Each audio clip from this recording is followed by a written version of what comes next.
The country has in recent weeks been treated to a worrying wave of arson cases in public boarding secondary schools in a chain of events that has left over 90 schools closed indefinitely, with scores of students facing charges in related offences, a trend that appears to have continued Wednesday with at least over 5 schools reporting unrest. 2 students from St. Stephen's School in Narok County were injured on Tuesday night after their dormitory was set ablaze by unknown assailants as the wave of school fires spread to 5 more schools across the country.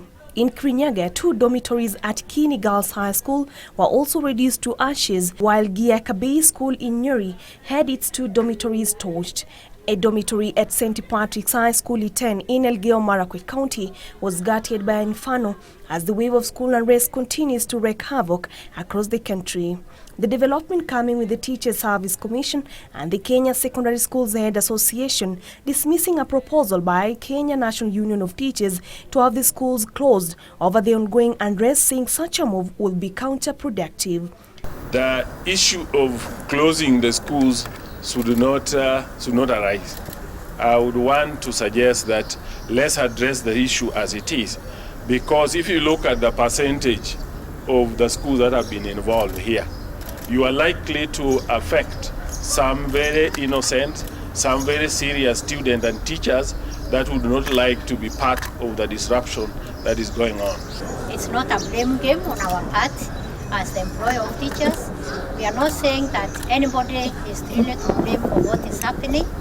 What we are looking for are solutions, and we are appealing to all the stakeholders in this country in matters of education so that we can give our support to schools to ensure that issues of student unrest are addressed once and for all. They are instead calling on Education Cabinet Secretary Fred Matiang'i to constitute a committee to investigate the root cause of the problem and find a lasting solution.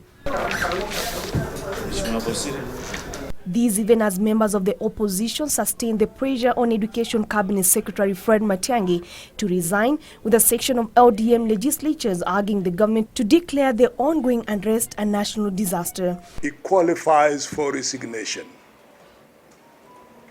Doesn't deserve to comment as a Minister for Education in the face of all this that is happening. The least we would expect the government to do by now is, before resigning, to declare this a matter of to declare it a national crisis, national disaster. Mr. President, we are looking up to you as the CEO of this country to have urgent meetings beginning today. And we also need to see resignations immediately. Kupet and Nat have blamed the wave of unrest on the changes made to the school calendar by Matiang'i early this year. The changes were introduced as part of broader measures aimed at curbing cheating in national examinations.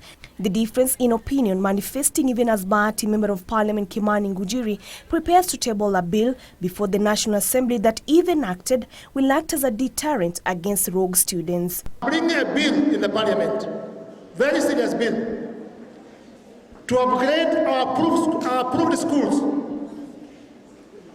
Ile ukifanya makosa ushikwe, you'll be treated like a criminal like any other person.